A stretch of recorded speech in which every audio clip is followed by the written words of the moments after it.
to come together and present the city. Lord, I pray you help us to come together in the spirit of unity. Even though we may disagree, help us not to be disagreeable to do the work of the city, city and the citizens. Continue to watch over our first responders, our police and fire departments, and watch over all our citizens in the armed forces serving at near and abroad. In Jesus' name we pray. Amen. I pledge allegiance to the flag of the United States of America and to the republic for which it stands, one nation, under God, indivisible, with liberty and justice for all.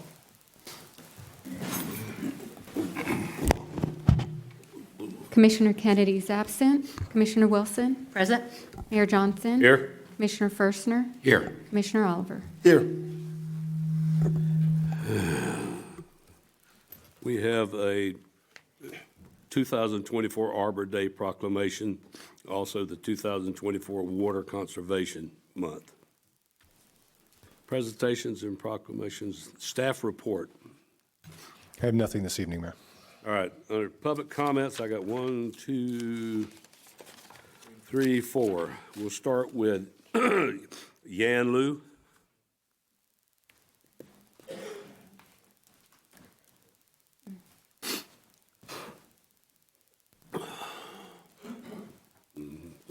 So I believe I have a PowerPoint.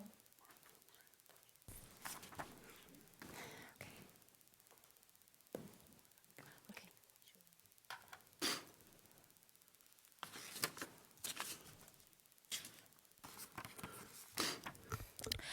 Thank you. Dear Mayor Johnson and esteemed commissioners, I'm the president of AHC, and AHC stands for Asian American Heritage Council of Central Florida. And I'm here to request a waiver of the venue renting fee for our upcoming annual Asian Culture Festival. Our AHC is a nonprofit organization and dedicated to celebrating and promoting the rich cultural heritage of Asian Americans in Central Florida. And our mission is to foster understanding, appreciation, and unity among the diverse communities through the cultural education and events. And the upcoming Asian Culture Festival is one of our flagship events, attracting thousands of attendees every year and from across the city and beyond. And this festival showcases the vibrant cultures, traditions, arts, and cuisines of various Asian countries, providing a very unique opportunity for cultural exchange and enrichment.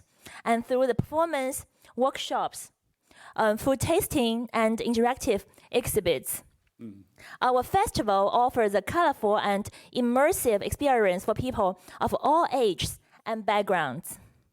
As we prepare for this year's festival and scheduled to take place on May 18th, which we welcome everyone here to attend, and we are actually facing the financial challenges due to the impacts of the economic downturn.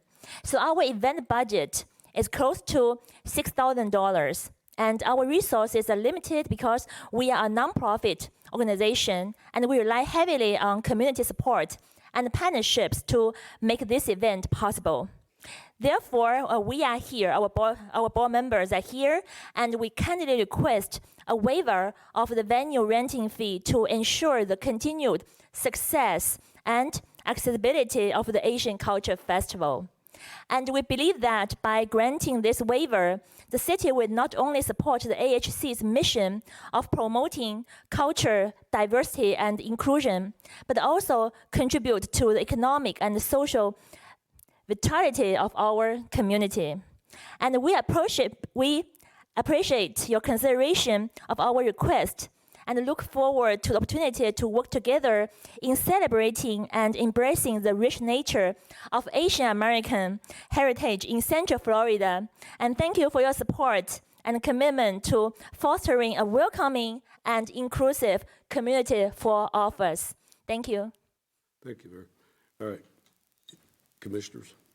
Did you say, I'm sorry, did you say May 18th? Because May 18th. that's a Saturday. It's a Saturday. Okay, because last year I think you had it on a Sunday. Last year was a Mother's Day Sunday, and this year we're expecting to draw more people, much more people. Have you already booked the date? Is the date available? Oh, yes. Okay, Yeah, we can confirm this date. okay. That's all, Mayor, for me. All right, anybody else? We need to, how much is it supposed to be for, or do we just need to? I may have missed it. Which facility is it for?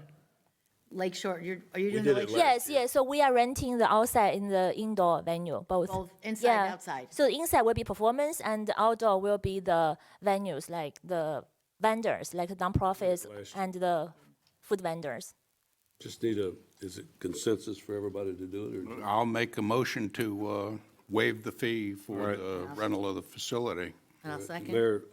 Commissioner Firstman made the motion to waive the fee and seconded by Commissioner Wilson. Any more comments? If not, let's vote. I look forward to it. Motion carries with Commissioner Kennedy out. And just a brief comment, Mayor. You do have insurance that you can provide and to Parks and Rec. Yeah, Okay. yes, we buy it. And just like every year, and usually like we would like to invite all the mayors, commissioners, and my board members come to the front to take a picture with our banner for our AHC. Rob, is there anything that they have to provide besides the insurance? Is there police, or is there anything that they have to provide? If she's spoken with Mark, I don't know if, has she spoken, Mark? Do we know how many people will be in attendance?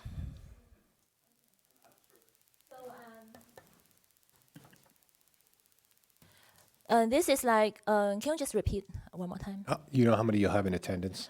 Attendance, like how many? Last year, I believe like about 4,000 people. So indoor, there are only like 200 seats, but usually like people will go to the outside vendors a lot. There are a lot of like food vendors. So together, it's usually every year it's like 4,000 Is there that many? to 5,000. Okay. Is it people come in and go out? Is that? Yes. They come in to watch performance, and they also like went out to. I suggest with the Parks and Rec Director, Mark Johnson, Mark, get with the chief and just kind of find out what we're anticipating for that day and make sure that they know about it in case anything, their services are needed. Because we're waiving the fees for the actual rental, but not, they have to, Yeah, I mean, I have very limited information right now, so I understand that. And that's why I made it clear that, you know, we still have to have the insurance. And, they're police. You've spoken with Mark, right? So I'm just telling him to reach out.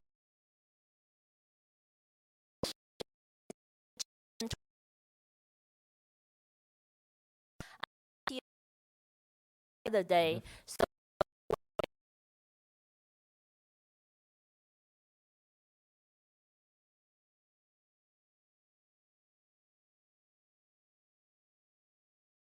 People,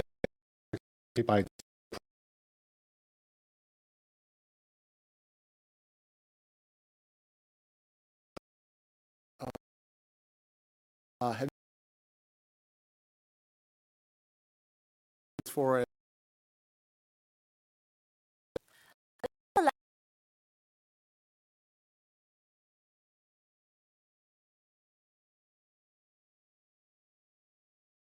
people come and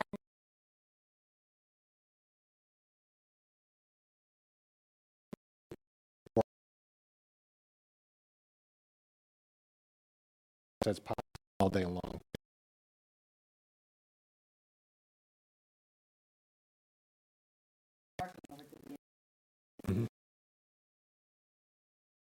Thank you. okay.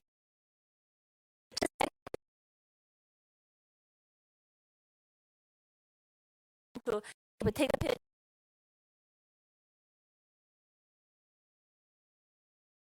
Yes. yes.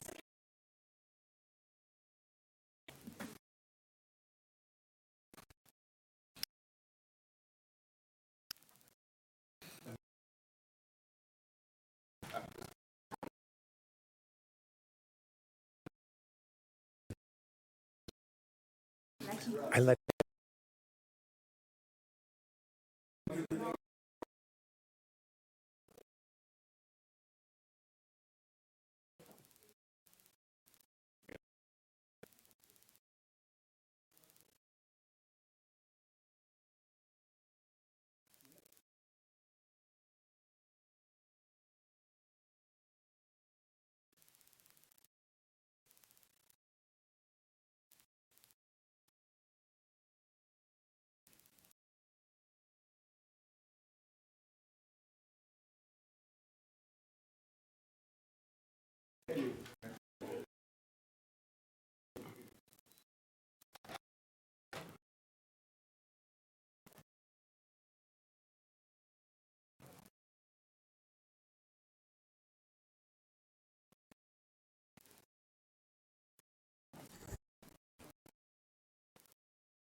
Sahab.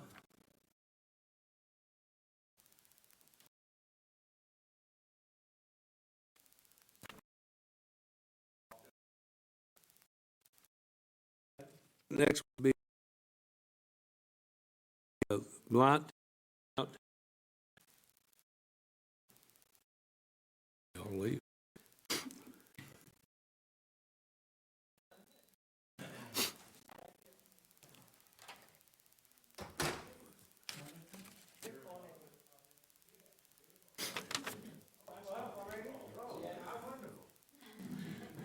I meant to say it earlier, these things, we get 3 minutes under this part of the commission meeting. All right. 3 minutes. You need to speak at the mic.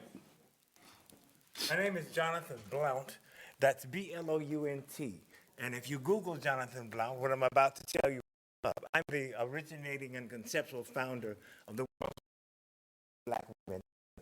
We are celebrating our 54th anniversary next month, and we now have a 14 million digital global imprint, and we host the largest music and cultural festival by daily attendance in the United States, the Essence Festival in New Orleans on Memorial Weekend, and this year we're celebrating our 29th year.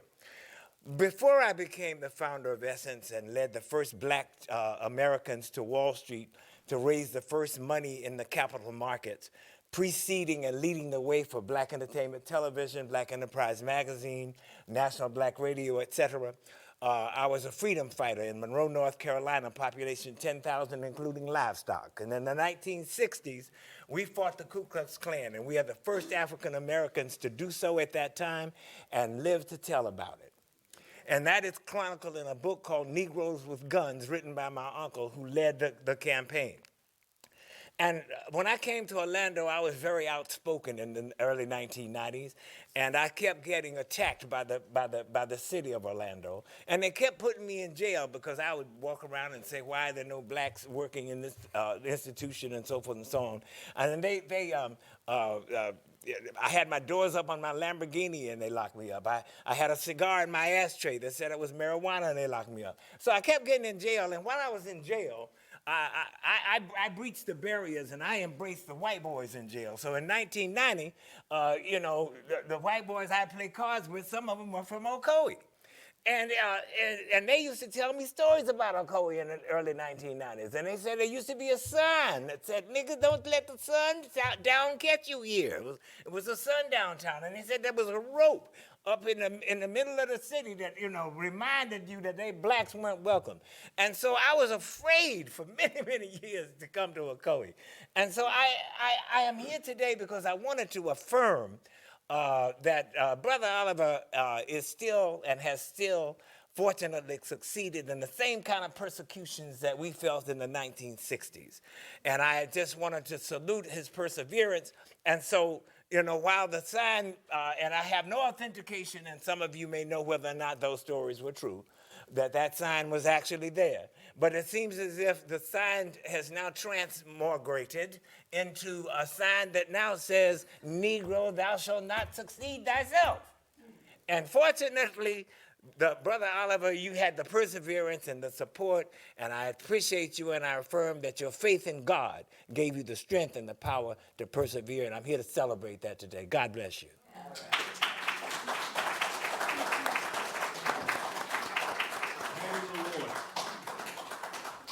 Andy, Leroy. He's going to wait. He'll wait.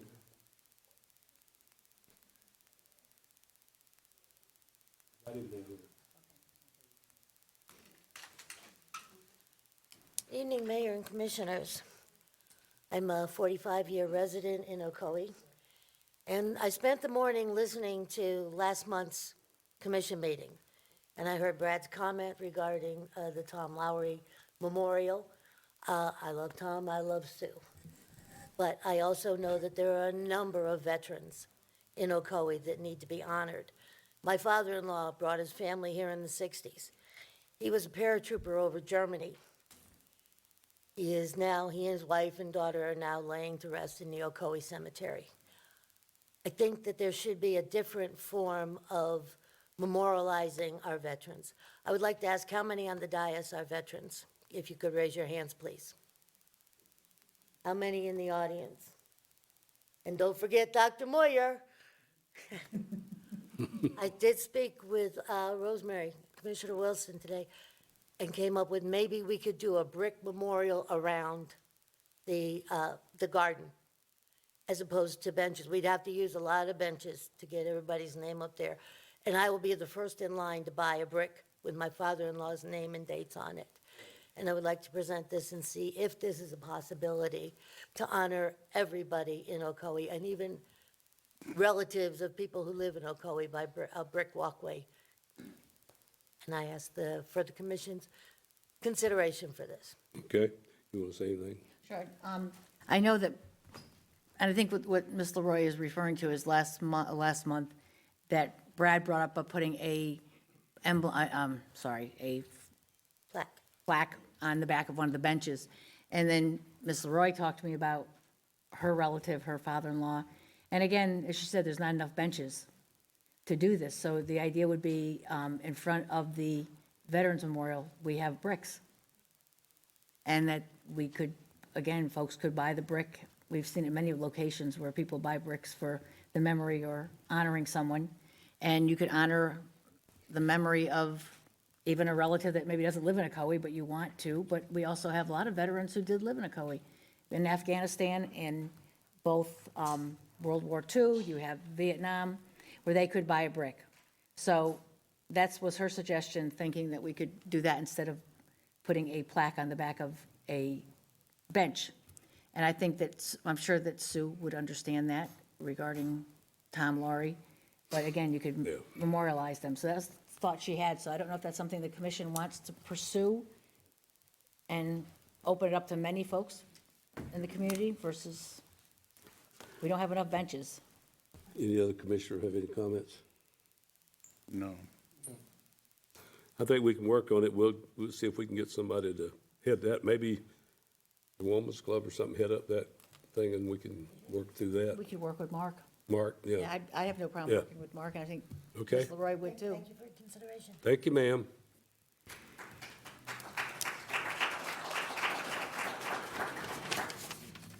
Stephen Lewis.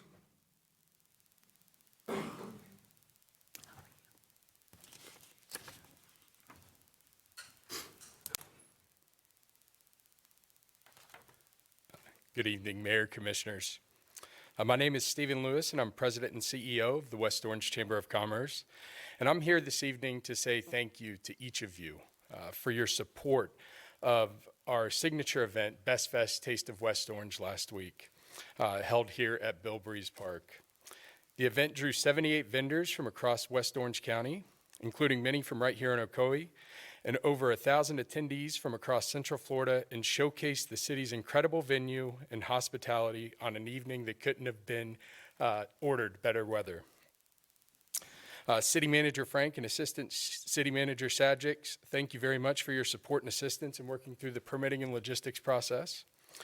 Parks and Recreation Director Johnson, thank you very much for all that your department, as well as the Public Works Department, did to help my staff ensure that the event went off without a hitch.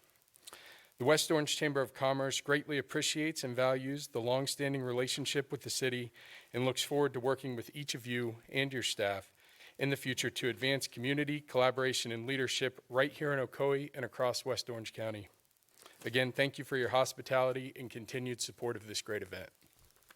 Had fun, enjoyed it. Thank you very much. It was great. Appreciate it. Thank you all very much. Turned out great. Thank you. Thank you. Thank you for your support. Yep. Jim Moria.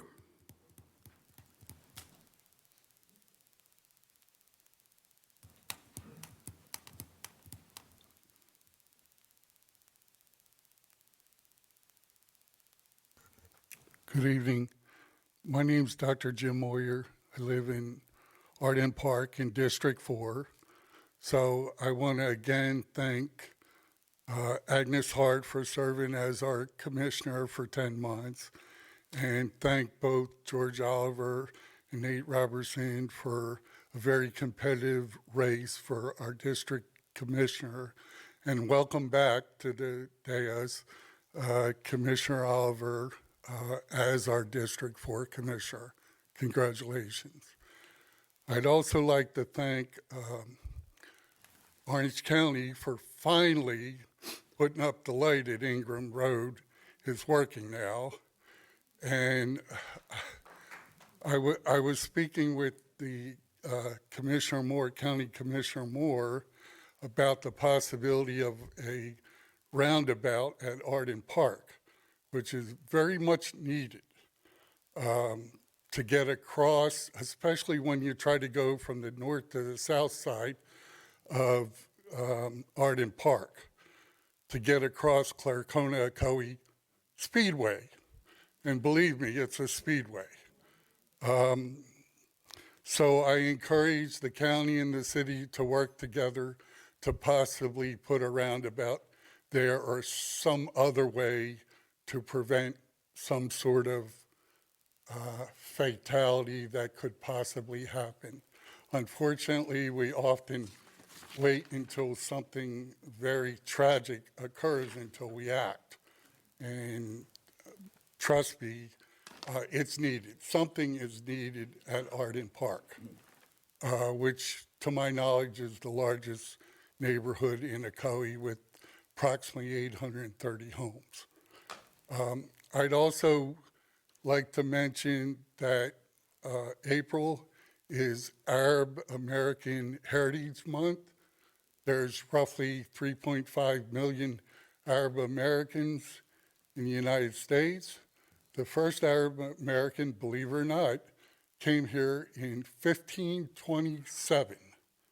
That's only 35 years after Columbus discovered the United States.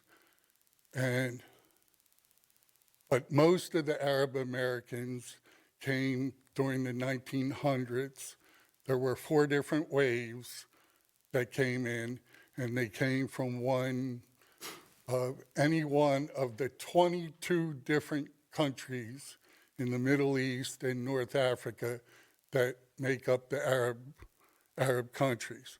So I'd like you all to just consider celebrating Arab American Month with our fellow Arabs here in the United States, and God bless all of you. Thank you, sir. Okay, Eli.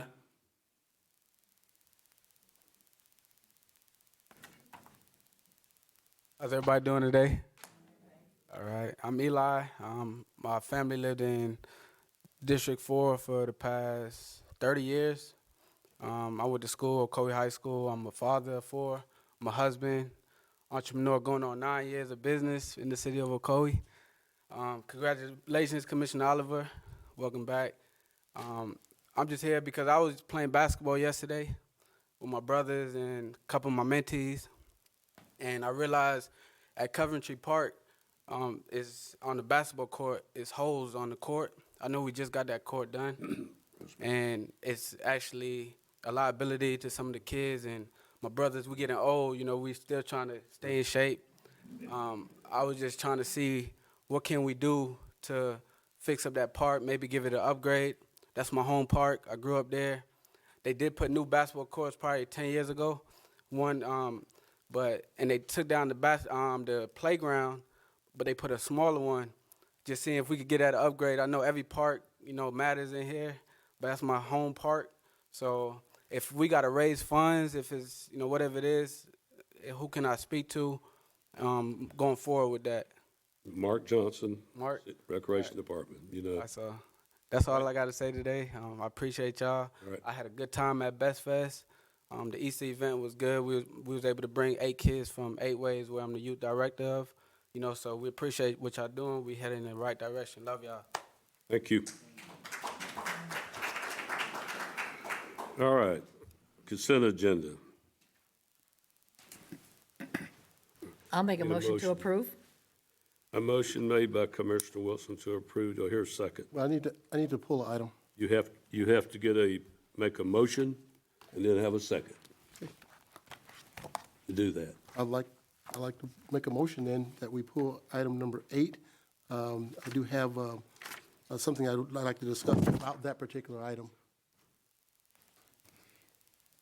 it's actually minor in nature, but I think. You want to pull it, or do you want to discuss it? I would like to, well, actually, I'd like to discuss it. I don't have to pull it, I can just discuss it. Okay, Yeah, that's why I just wanted you to discuss, I was just yeah, saying.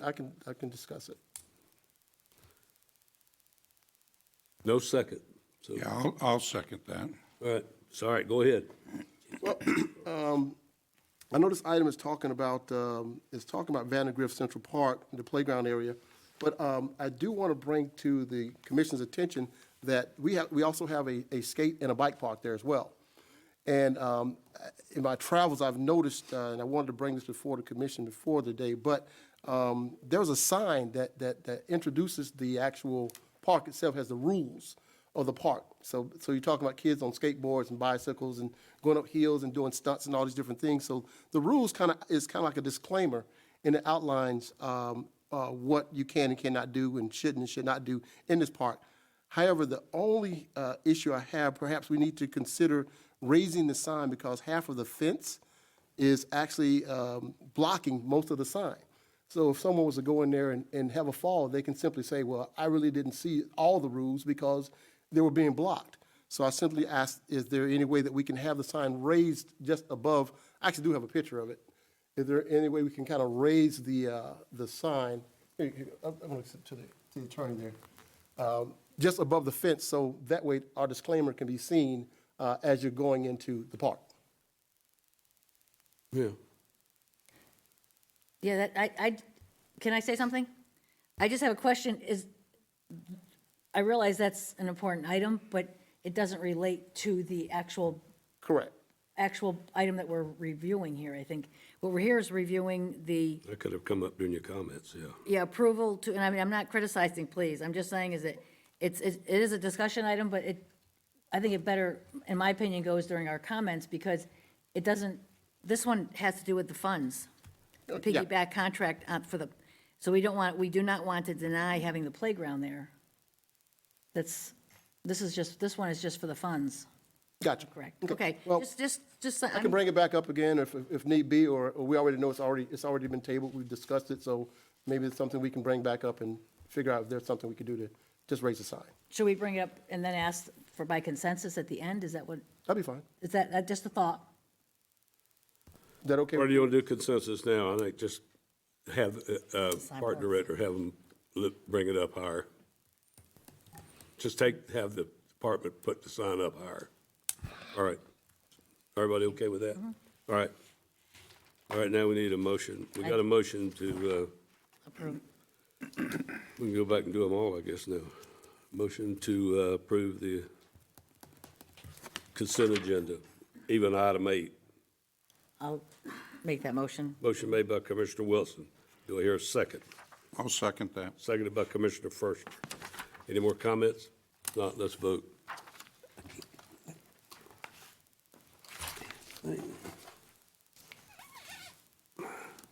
Motion carries with Commissioner Kennedy absent.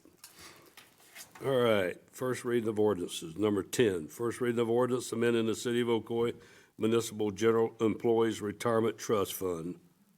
Municipal Pension Board Chair Cowan. You got first, read it.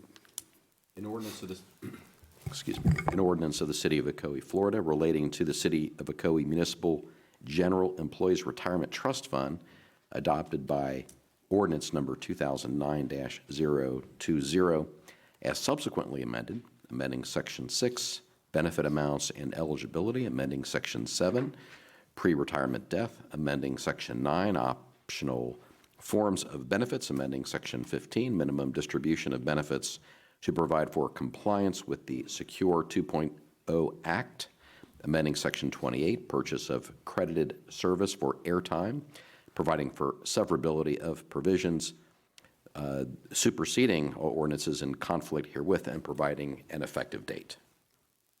All right, this will be back on 2 weeks from this evening, April the 16th, for the second reading, for the public comment and the vote. Craig Shadrick, you need to come up and make a report on the issue that,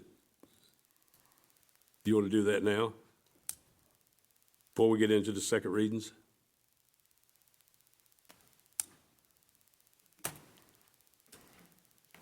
It's for an issue that Commissioner Kennedy had brought up. He's not going to be here tonight. He's in the hospital. Thank you, Mayor, Commission. Craig Shadricks, Assistant City Manager. Staff had been requested, based on discussion, to bring back a presentation for direction regarding the use of golf carts and low-speed vehicles in the city, and Commissioner Kennedy is unable to be here. It's item 14, Craig. It is, it's item 14, so at the pleasure of the commission, we could put this off until the next meeting so that he could be part of the discussion. That's the pleasure of the commission. Is that okay with everybody? Put it off to the. Yeah, all right. okay. Okay. I moved you up because I wanted to see if we could move through the things. All right, thank you. All right, second reading of ordinance, public hearings. Second reading of ordinance for 474 South Bluford Avenue Townhome, small-scale comprehensive plan future land use map amendment from low-density residential to medium-density residential and rezoning from R1AA to PUD. Zoning Manager Whitfield. We'll read those after. Okay.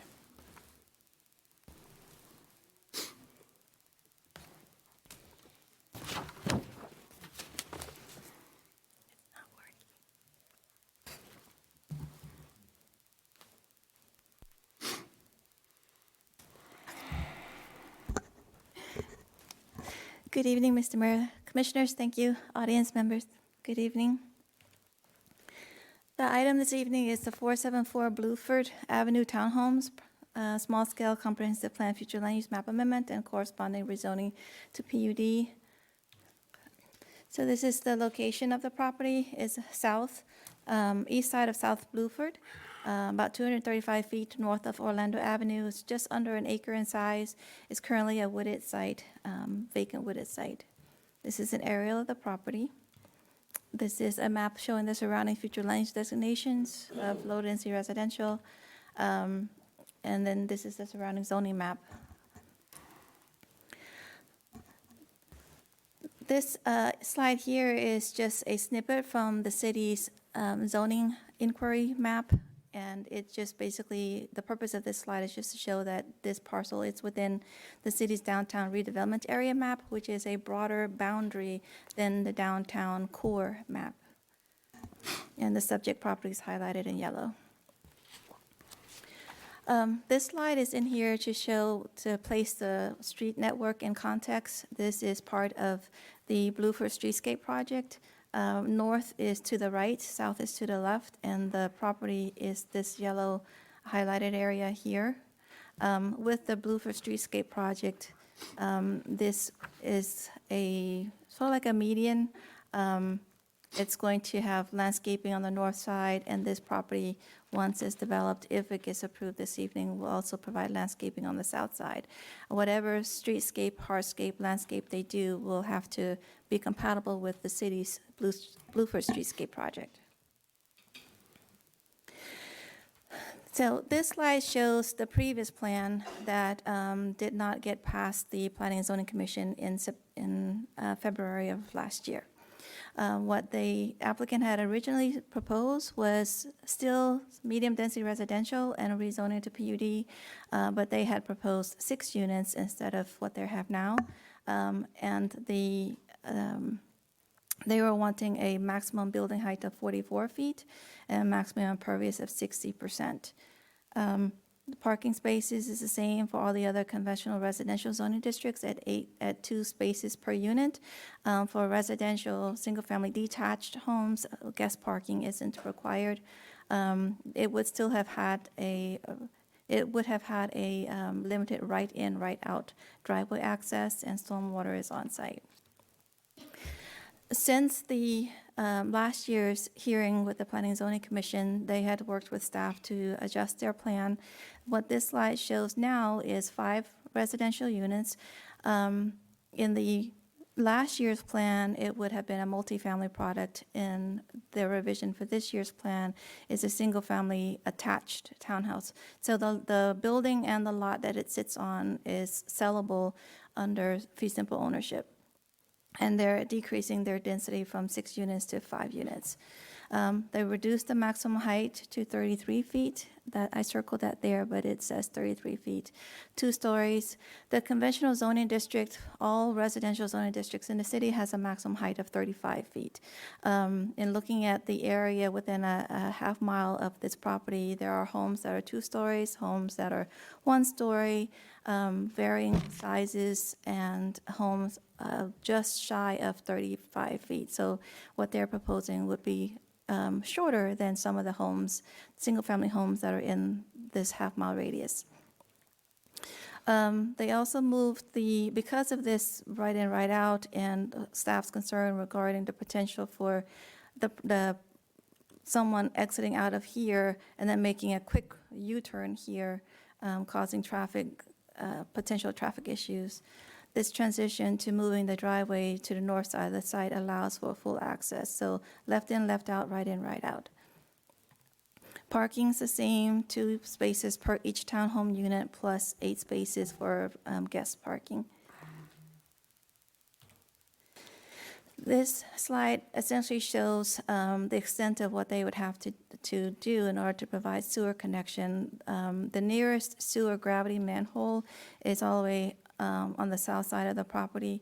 That is something that will have to be worked out. It's a costly effort, which is why they're trying to seek as many units as they can to help offset that. At the DRC, because this had changed from a multifamily product to a single-family product and a good amount of time had passed, we had the applicants go back through the DRC, Development Review Committee. They discussed the project and maintained their position of support and made a recommendation of approval subject to addressing the utilities comments when they come in for a subdivision if the comp plan amendment and rezoning were to be approved. The item then went to the Planning and Zoning Commission for a second hearing, and at that meeting, there was a lot of discussion dealing with density, whether or not the area is ready for going from low density to medium density, some comments on traffic, some questions were raised regarding the plan, the city's plan for this corridor from about where City Hall is all the way to State Road 50. There was also concerns about the existing residential character of the surrounding neighborhoods, and the material and the quality of the design of the structure. So based on all of that discussion, the Planning and Zoning Commission did make a recommendation of approval for the small-scale comp plan amendment without conditions, but did recommend approval of the rezoning to PUD with 2 conditions, and those are to satisfy any outstanding staff comments. That's just a carryover, that we make sure that all technical details are addressed at subdivision design stage, and that the building itself has complementary quality materials that sort of supports and reflects the surrounding neighborhoods, specifically brick materials or things of that nature. Between the PCC hearing and this hearing, the applicant team did work to prepare new renderings. It's hard to see in this, but this now shows the 5 units, but the first floor on the front, and you'll see it in the next slide in just a second, and then the 2 bookends of the building will have the white brick treatment on the first floor, and then the original plan on the second floor. So the top elevation is what drivers would see as they travel up and down Bluford. That's this one here, and then so you'll see the brick and the little porches and whatnot.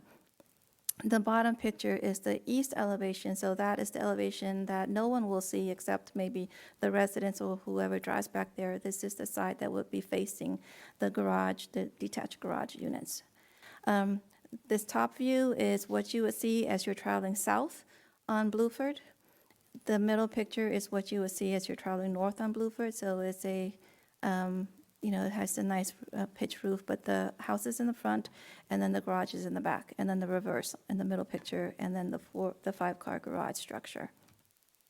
So with that, staff is making a recommendation of approval of the small-scale comprehensive plan future land use amendment to take the property from low-density residential to medium-density residential without conditions, and then approval of the rezoning from R1 AA to PUD, subject to the conditions of addressing outstanding staff comments, as well as the brick, which they've already addressed prior to tonight.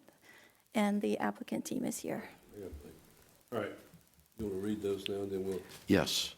I'll start on the comprehensive plan amendment. An ordinance of the City of Ocoee, Florida, amending the City of Ocoee Comprehensive Plan as adopted in 1991 as amended, amending the future land use map of the Ocoee Comprehensive Plan to change the future land use map designation from low-density residential to medium-density residential for certain real property containing approximately 0.94 acres located at 474 South Bluford Avenue on the east side of South Bluford Avenue, beginning approximately 235 feet north of East Orlando Avenue, providing for and authorizing the revision of the official city future land use map, prevailing in the event of any inconsistency, providing for severability, providing for an effective date, and I'll go ahead and read the rezoning ordinance as well.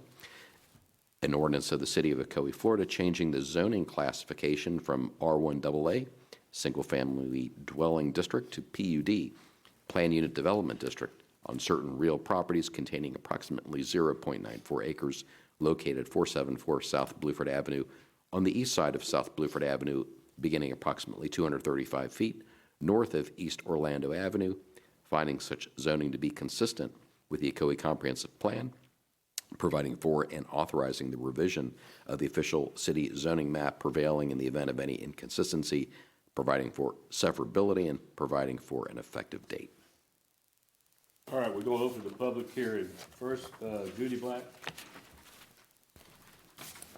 She's the applicant. You with the property, right? Yes. Okay, all right. Yep, right there. You have 5 minutes. Right. Hi, my name is Judy Black, and I've been a realtor in this area for about actually 40-plus years. And the owner of the property is here tonight, and he's owned this property since the early 90s. So I just wanted to start out by saying that we've tried everything for the last couple of years to be good friends to the Ocoee community. And I'm here to address some of the concerns that I've heard that people might have. Should I do that now? Sure. Okay. One is that this is a high-density multifamily product, but what it actually is it's a 5-unit residential product, in my opinion, as a realtor. The property owner doesn't have very many options. It's possible that he could take that 1 acre and build 4 homes on it, as far as I can tell. But what you would get is a mixture of product and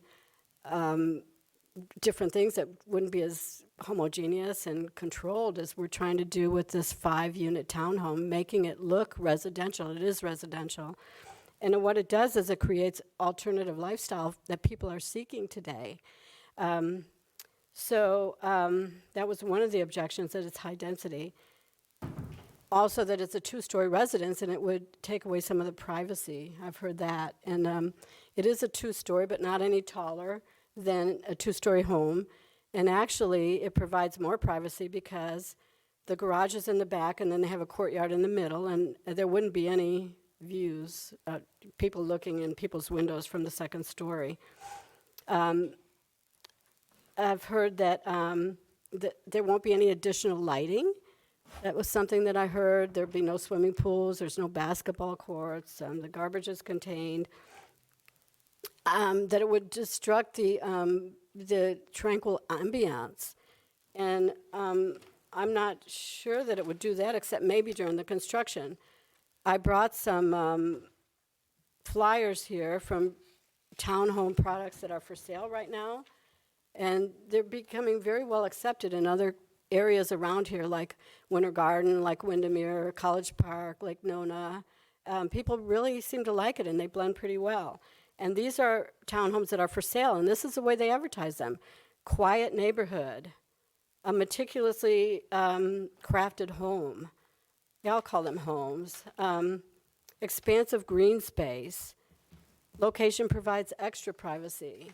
So the people living in these townhomes actually are looking for the same thing that I've heard your objections for. And who are the buyers of these townhomes? And just in my real estate experience, the buyers actually come from the local community. These are people that are already here a lot of times that are looking for alternative lifestyle. Some of them could be grandma that wants to be close to the kids. Some of them could be parents that want to downsize. Some of them can be adult children now that grew up here and that want to buy their first home.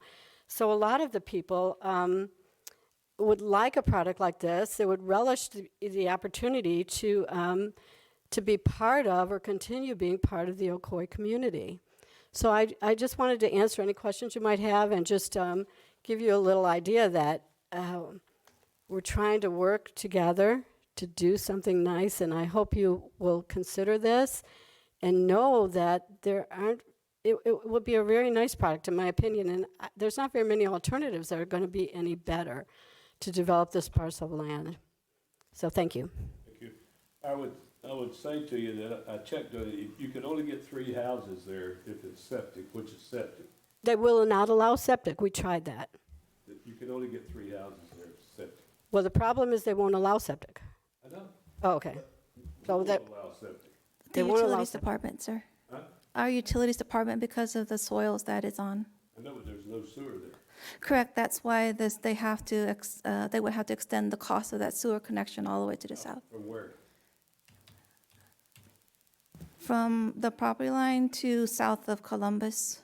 Yeah, quite a ways. Yes, sir, quite a ways. Okay. So that makes it very difficult to do homes there because they won't not allow septic, and to bring the sewer line all the way up there is extremely expensive. So that's cost prohibitive. Okay, all right. It's open to public hearing, so I have a Dan. I couldn't read, you were reading there on the last one. Sorry? Pronounce your last name when you get up there for us, will you? I will do that.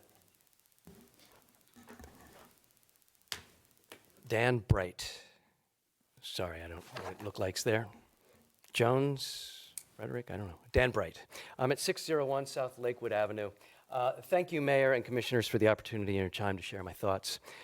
My wife and I have made Ocoee our home for 10 years. And over that period, like everyone in this room, we've witnessed a staggering amount of change and development here and throughout the entire Central Florida region. The pace and scope of change is breathtaking and often heartbreaking. Ever since moving into our home, we've cherished the little sanctuary that is provided by the few acres of which 474 is a part, while simultaneously lamenting the day when development would or might start eating it up. It looks like that day may be around the corner. I've done some research on key aspects of medium-density residential zoning, and I was actually comforted and encouraged by what I read about the benefits that medium-density zoning and residential zoning, when done responsibly, can provide to a community that seeks to improve its livability, opportunity, and diversity. And thank you for your comments as well. Very, very helpful.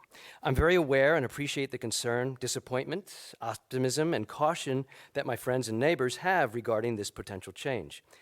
I am hopeful that the commissioners and others involved in the zoning, planning, and proposed development of these parcels, because this is just going to be the first of many, I'm sure, that are going to be coming, that regardless of the zoning change decisions that you make tonight, perhaps, that you are still transparent, you abide by best practices, are empathetic to current residents as much as you are to courting developers and our future neighbors.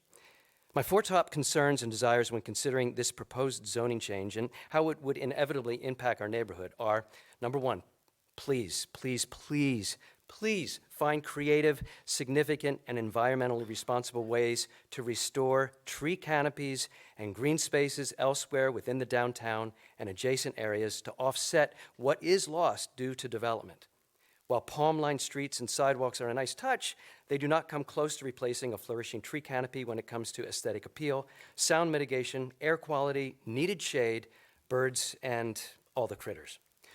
Number 2, add sidewalks and pathways that lead to and from our schools, businesses, and parks, looking at you, Tiger Miner, making Ocoee more pedestrian-friendly. Number 3, develop a sensible traffic plan to accommodate the increased traffic moving throughout our community, including Bluford, especially in regards to the shortcuts folks take along the lakefront, often at alarming speeds. Number 4, insist on a design plan, and you were addressing all of these, and you did make a comment about this, and I appreciate that. Insist on a design plan that complements the existing 2-story homes along Bluford already, and favors the Florida vernacular feel the community supported for downtown during the CR roundtable discussions a few years ago. So finally, I'd like to say I am hopefully optimistic that as you consider the impact of this potential zoning change, which again will be the first in the entire Bluford corridor, that your dedication to the community, that you continue to see the big picture with clearly stated and defined goals, that we can all feel Ocoee is the center of, if not perfect, pretty good living. So, thank you very much. Thanks very much. Thank you. All right, that's all the speaker reservation forms that's been filled out, so not anymore. I'm gonna close it and bring it back up to the dais. All right, questions, commissioners? Before we vote. Have all of the conditions that the staff indicated been met? Yes, sir. They have been, okay.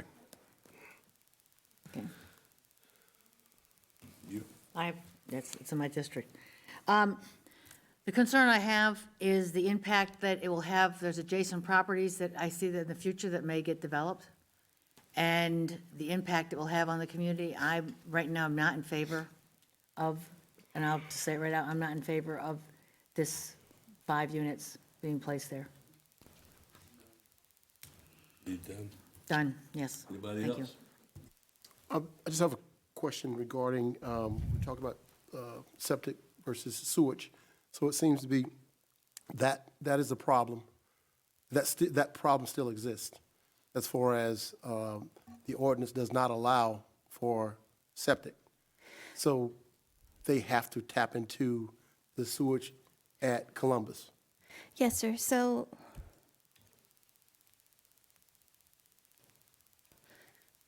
the properties here, based on our conversation, we had a meeting with the utilities department.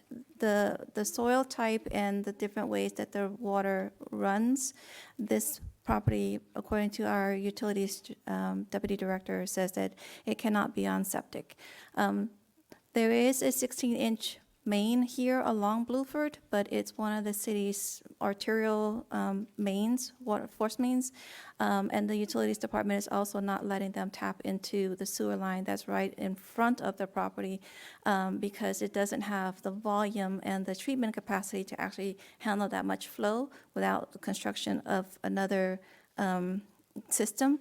The city here on the north 30 feet of the vacated Washington Avenue right-of-way, that is a city utility easement that is going to stay in perpetuity. It connects Bluford to Lakewood, and the utilities department plans on extending something in this location in the future, which is one of the reasons why they are essentially limited to the northern portion of the property. So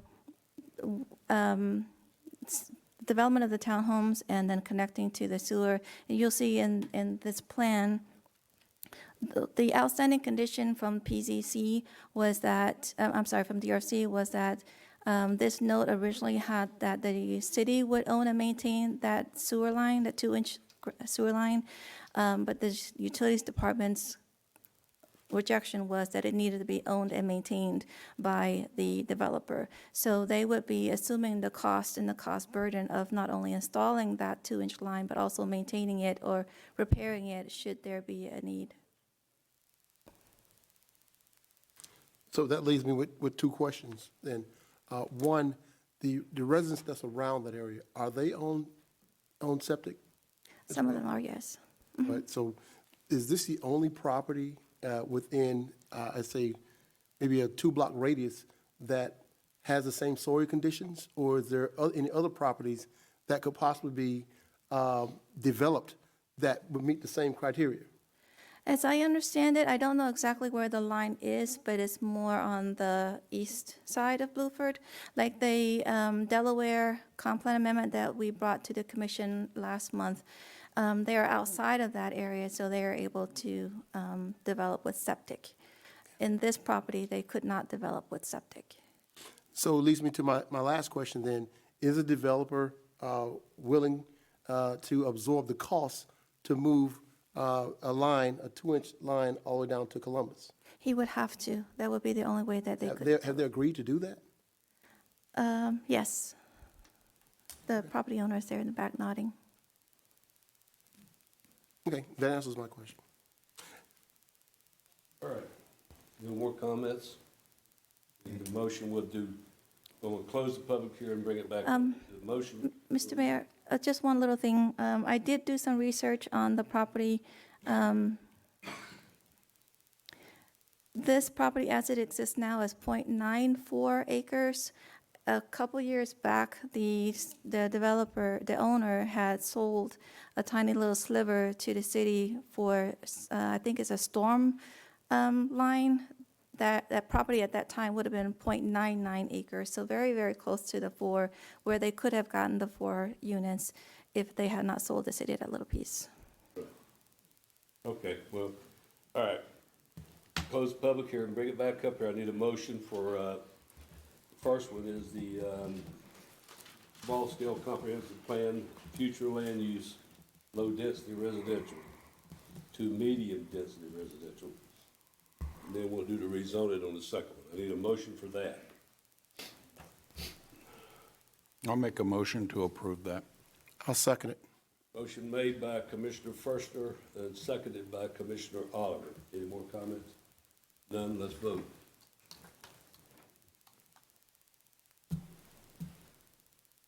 Motion is tied, no and yes. Commissioner Forster, yes.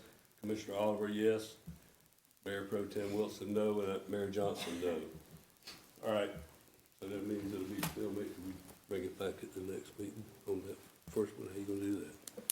Well, it fails. It's really. It failed, up to- that one. You gonna do the second one on zoning? Well, you cannot say that it would be consistent with the comprehensive plan, so I don't see the point of doing the motion for the zoning. I mean, I don't think you could find a consistency with the comp plan. So it fails. It fails. It fails. Thank you. All right. Item number 12.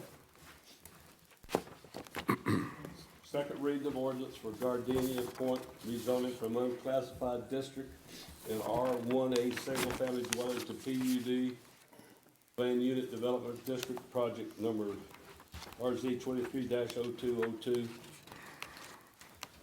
And zoning manager. I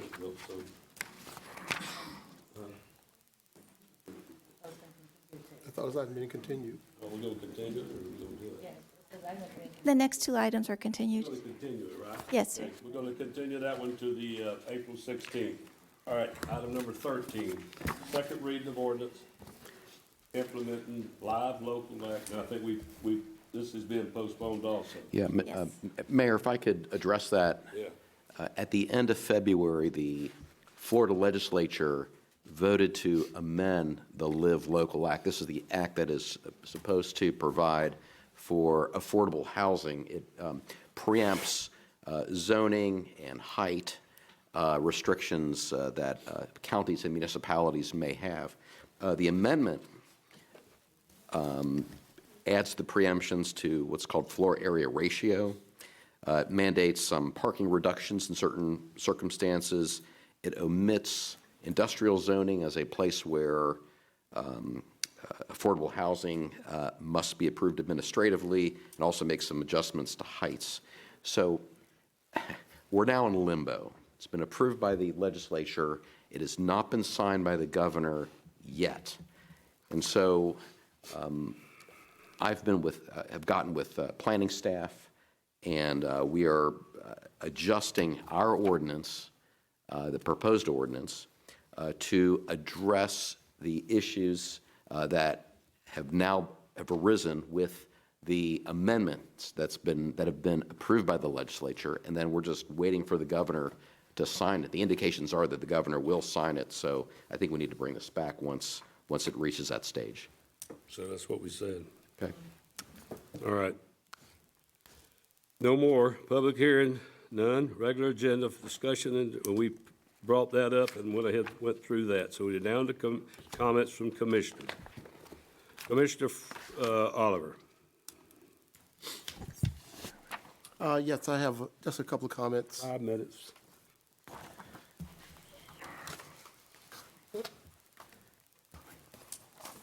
Hold on.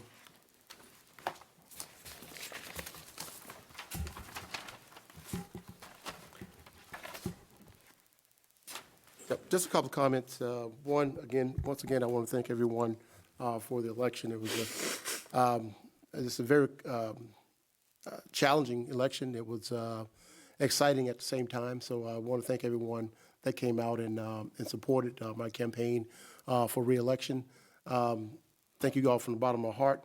Also, before I get into my regular business here, is just want to let you know that we will have another ceremony that we're going to have at the Blue Cafe. My wife telling me, no, don't say that. Don't say that.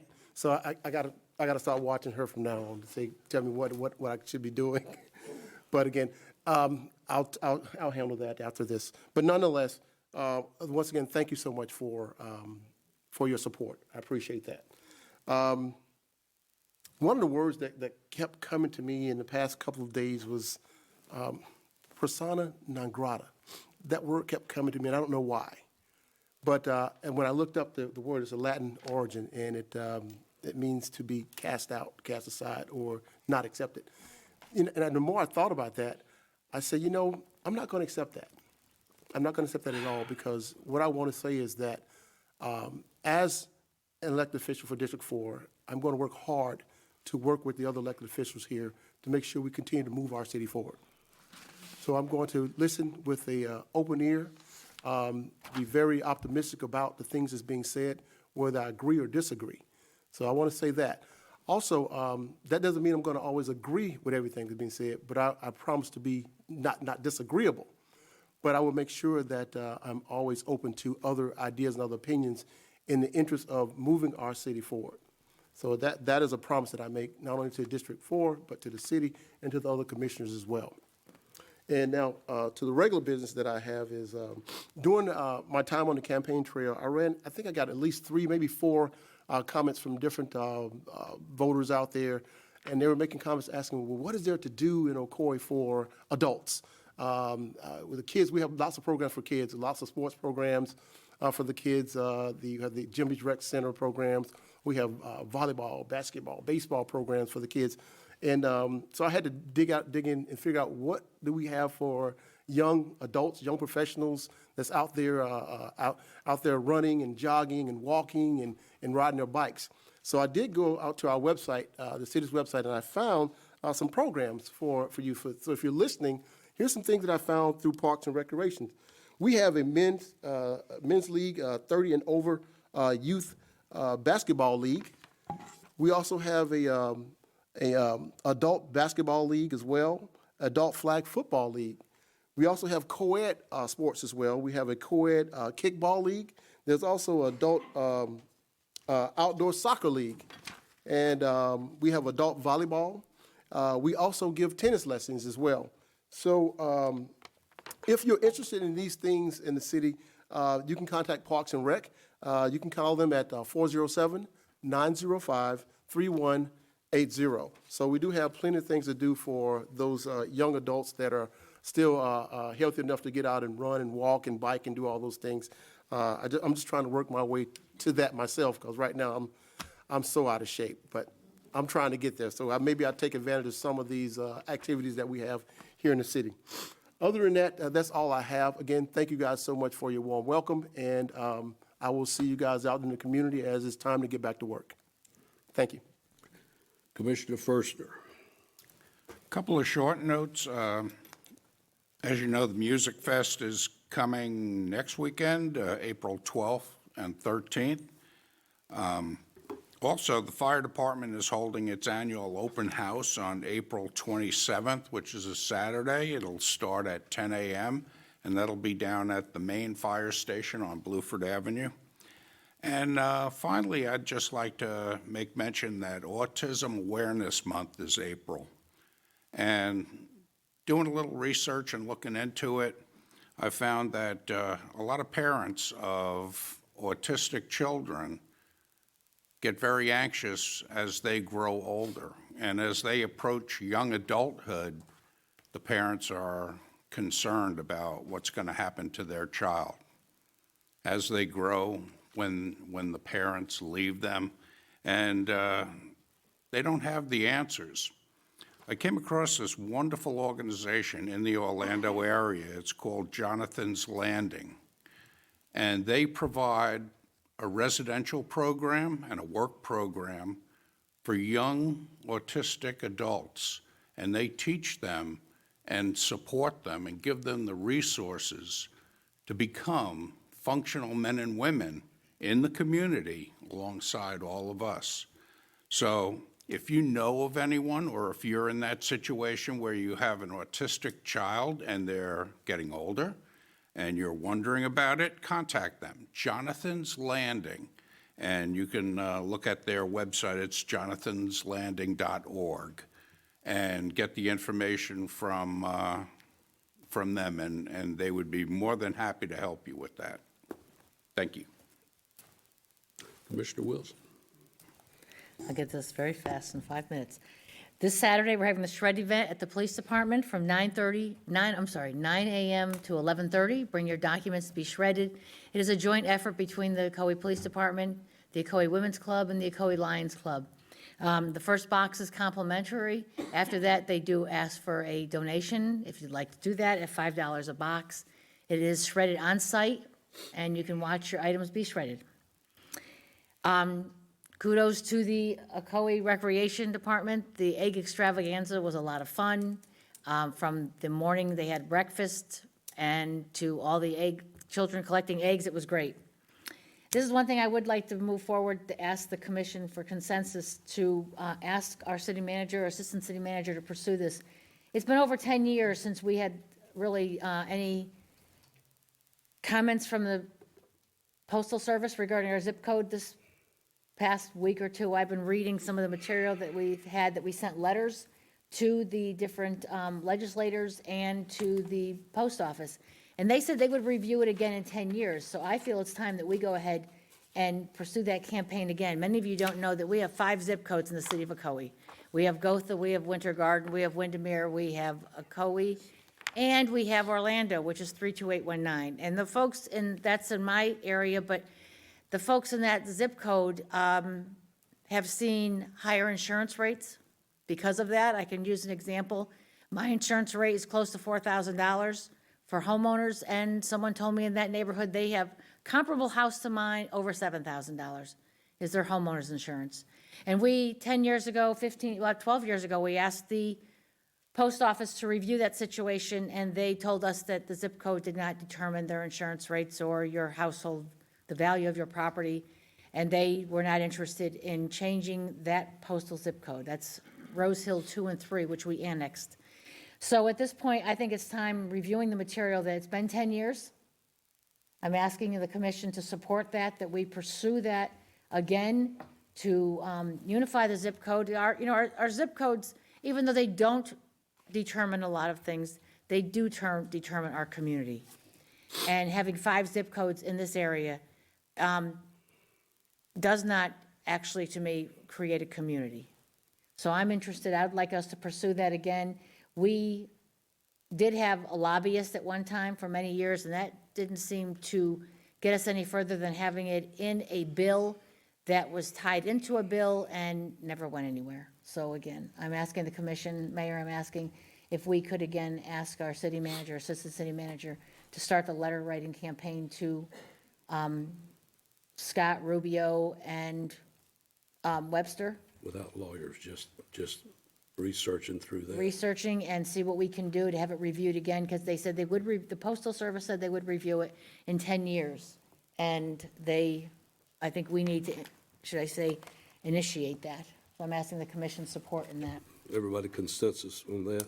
I concur. what was the roadblock that we ran into? Last time we addressed this issue, I know there was some roadblocks. There were some things with unions, and again, we got into the federal government, and it got really kind of entangled, and we really couldn't really understand why something so simple, or at least in our minds, so simple turned out to be something so complicated. And if we're still running into those same barriers, what is the plan to get around it or to untangle it as we move forward? Well, yes, we did run into some issues. The Postal Service did not want to change, from my understanding.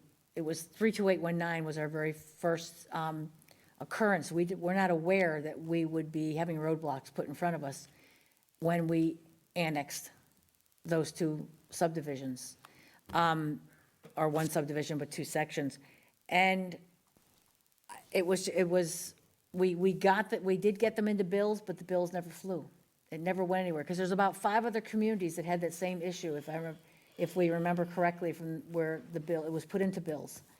And as I say, it never passed.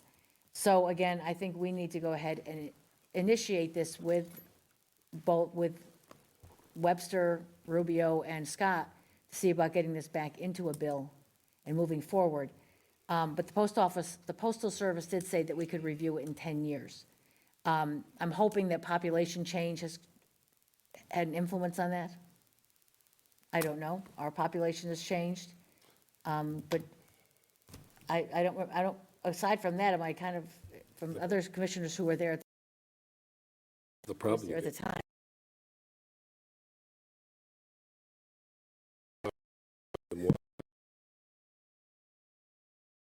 process, the legislative process.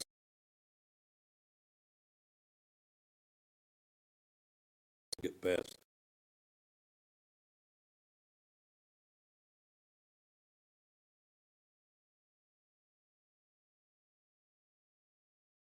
Go through. Spend a lot of money.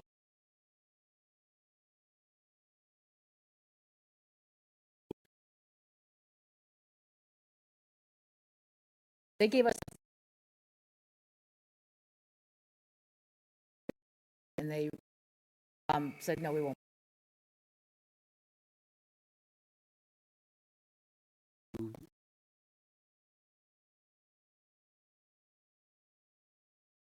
That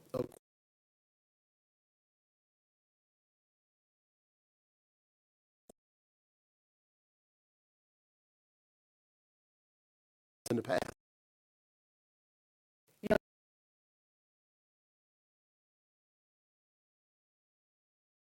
When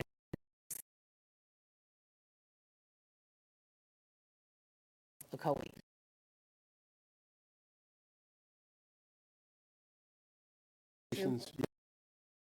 Great.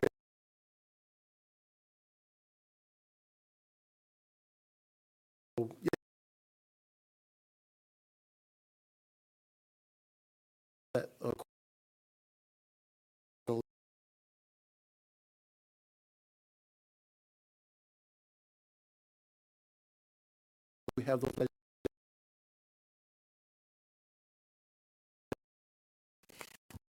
So And I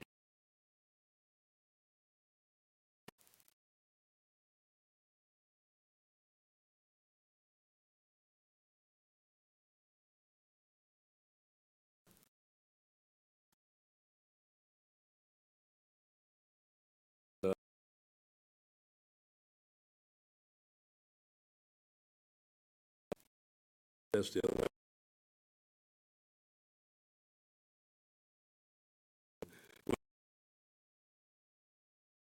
Added. Seems to be a big thing now, pickleball.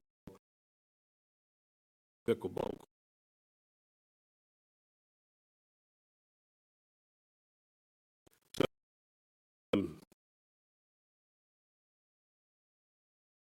running with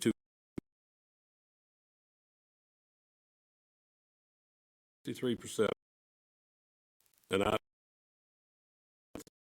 we go through about some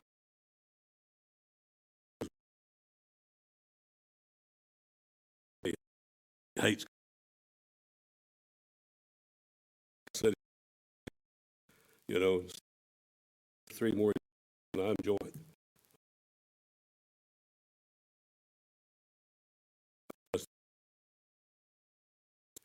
I'm hoping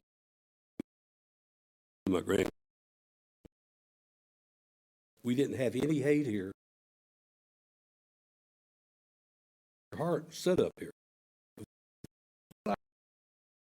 Say something too. So yeah, make stuff. And I'm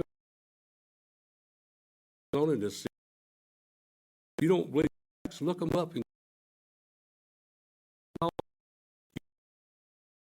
get up.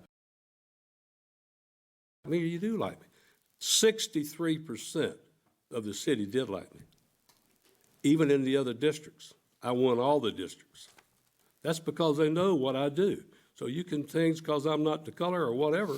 That ain't how it works. You know, I love all the people and I love to see people do stuff. If you get elected this job, more power to you. Because it takes a lot of different things to get through with people. But I will say that it's been a peaceful time. We tried to do, it was brought up through the chamber, or through the city with the lawyer about the charter, and that's what we went on.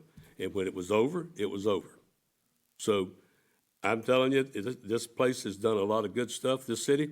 And I know the gentleman mentioned something. I heard him say that once before one time when he was here about the signs. I've been here since 1955.